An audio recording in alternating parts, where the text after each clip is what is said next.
Ang Pasko sa Pilipinas ay higit pa sa isang petsa sa kalendaryo.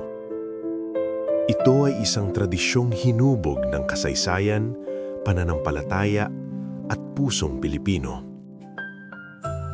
Ipinakilala ng mga Kastila ang pagdiriwang ng Pasko noong ika-16 na siglo, kasabay ng Kristyanismo. Ngulit sa paglipas ng panahon, hindi lamang ito tinanggap ng mga Pilipino. Ito ay kanilang binigyang buhay. Mula sa simbang gabi na isinasagawa sa madaling araw hanggang sa parol na nagbibigay liwanag sa bawat tahanan, ang Pasko ay naging simbolo ng pag-asa, pananampalataya at pagkakaisa.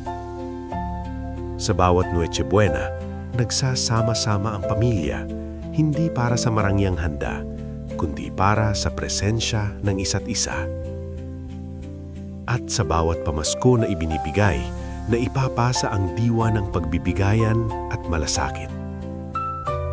Ang Paskong Pilipino ay hindi nasusukat sa dami ng mga regalo, kundi sa lalim ng pagmamahal na ibinabahagi. Ito ang Paskong minana natin sa kasaysayan, ngunit patuloy nating binubuo araw-araw. Isang Paskong tunay, isang Paskong Pilipino.